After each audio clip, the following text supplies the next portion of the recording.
It was Rhett Talus, the Lord of the Fallen Kingdom, who found the first summoning stone. The stone bestowed its power unto the dark-hearted king, changing him into the first summoner. For 1,000 years, Rhett Talus wrought havoc on the world of Etharia. Time passed, new stones were discovered, and new summoners emerged. However, they let their desire for power turn them against one another, and thus the Summoner Wars have begun. Hi, I'm Rodney. If you're interested in Summoner Wars or want to learn how to play, this is a great place to start. In this video, I'm going to show you how to play the game and then introduce you to some of the ways you can expand and personalize your Summoner Wars set.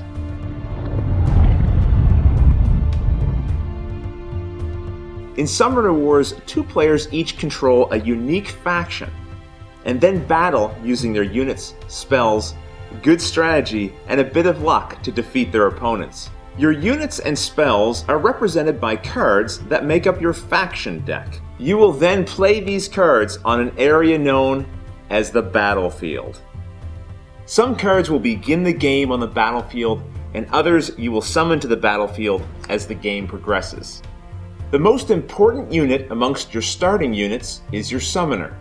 Each deck has only one, and if you are able to destroy your opponent's summoner, you win.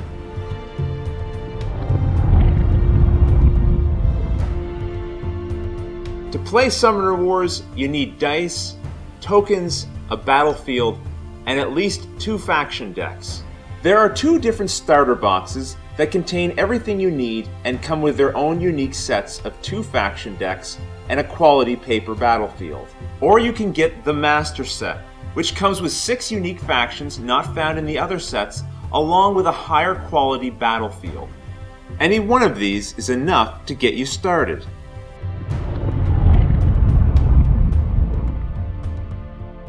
To begin, each player will sit on either side of the battlefield.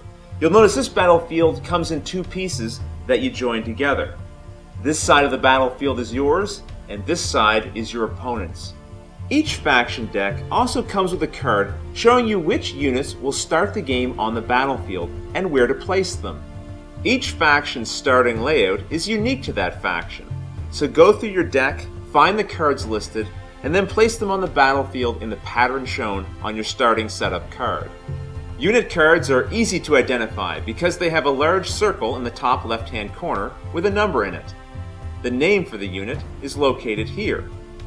Aside from your units, you will also start with a wall card, which looks like this.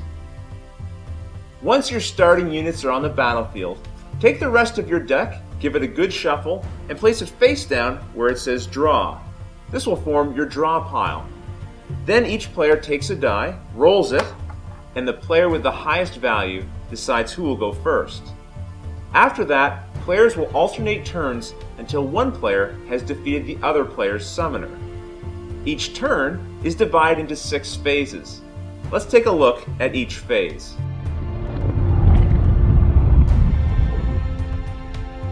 During the draw phase, you draw cards from the draw pile until you have 5 in your hand.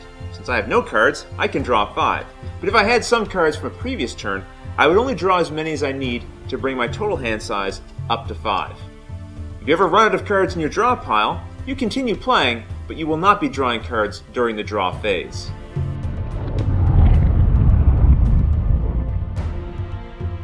During the summon phase, you can play new unit cards from your hand onto the battlefield. But to do this, you must pay the unit's summoning cost by spending magic points. The number of magic points you must spend are shown here. Magic points come from the face-down cards located in your magic pile here. You won't start the game with any cards there, but in a minute I'll explain how you can add some. Until then, let's just use the magic of video editing to add a few cards. There, that's better. But don't be fooled. If your opponent tries that trick during a game, they're just cheating. Alright, let's say I wanted to summon a Smasher. The Smasher's summoning cost is 2 magic points, which means I must remove 2 magic cards from my magic pile and place them face up in the discard pile located here. Now this unit can be placed on the battlefield. A new unit must always be placed adjacent to one of your walls. In Summoner Wars, when we refer to something being adjacent, we mean a space to the side of another space, but never diagonally. During the summon phase, you can play as many units from your hand as you have magic points to pay for and spaces adjacent to your walls to place them in.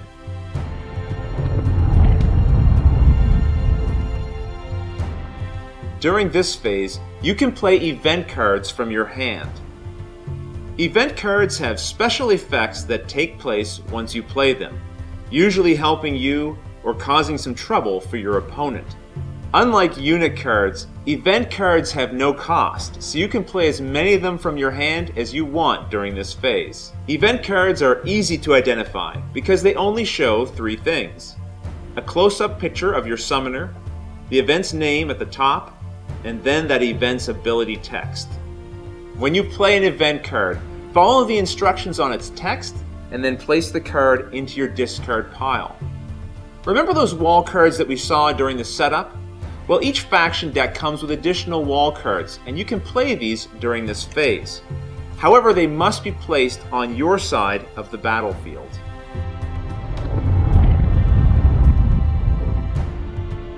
During this phase, choose up to 3 units you control and move them each up to 2 spaces. Units cannot move through other units or move diagonally, and they must end their movement in an unoccupied space.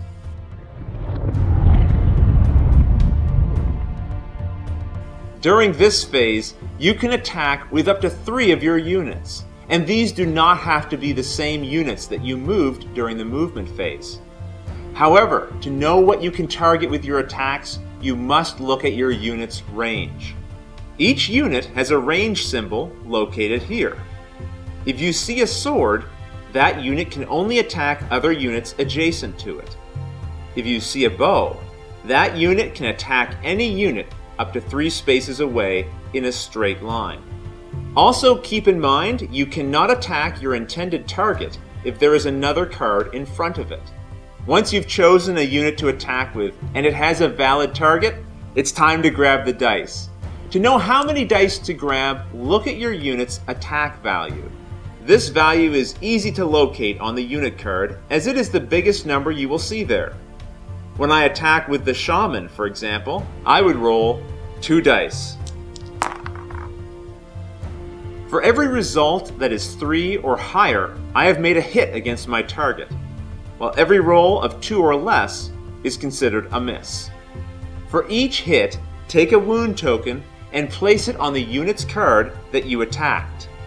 A unit's life points are represented by the colored dots found here on its unit card, which represents how many hits it can take before it is destroyed.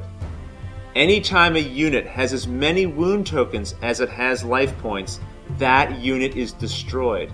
Now in this example, I wasn't able to destroy the unit I attacked, but if I had, I would be able to remove that unit from the battlefield and place it face down in my magic pile. And that is just one way you can get cards for your magic pile. Just remember, any card that you destroy will go in your magic pile. You can even attack your own units. Now that may seem like a bad idea, but if you believe your opponent is going to destroy one of your units and take that magic card for themselves, maybe you want to beat them to it. Now over the course of the game, your cards and your opponent's cards will get mixed up in your magic pile. That's okay because each faction has a unique card back, so it will be easy to resort the cards once the game is over. Destroying units is not the only way to put cards into your magic pile. During this phase, you can remove as many cards as you want from your hand and place them face down in your magic pile. Not only does this give you more points to summon units later, but you've also freed up your hand so you'll be able to draw more new cards during the draw phase. And that's the end of a turn. Now your opponent would go and they would repeat the same 6 simple phases. The draw phase, the summon phase, the play event cards phase, the movement phase, the attack phase, and the build magic phase. The only exception to this is the first player's turn. The first player, and for the first turn only, will start in the movement phase and only be able to move 2 of their units rather than the usual 3. Then they complete the remaining phases as usual. This balances things out so the first player doesn't get an unfair advantage in the early part of the game.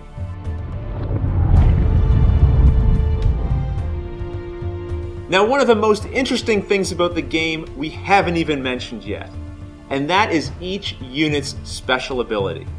Located in the bottom left-hand corner of each unit card is that unit's special ability. These abilities let you bend or break the rules in some way. With these abilities, you may be able to move diagonally, or through walls, or push units away, or attack several units at once. Some abilities will be stronger and some will be weaker, but you can be sure of this: they will all give your opponent a challenge they have to deal with. Each faction in Summoner Wars has a unique flavor, not just in style and appearance, but also in how they play in the game, and this really comes through in their special abilities. The more you play Summoner Wars, the more you'll discover about how the abilities in your faction work together and enable you to exploit the weaknesses in your opponent's faction, giving you the opportunity to land the killing blow on their summoner and win the game.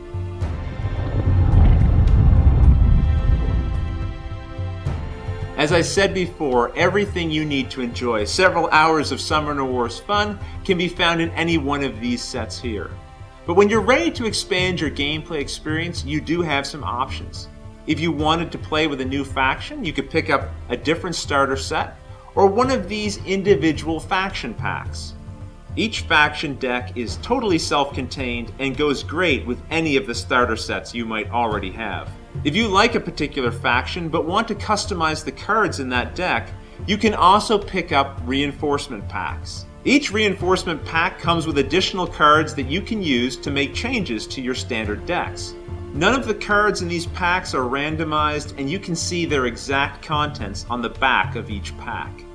I hope you've enjoyed learning about Summoner Wars and feel confident that you know how to play. But if you do have any questions, don't worry, the game does come with a rulebook. Not that you'll probably need it now. Thanks again for watching, and have fun.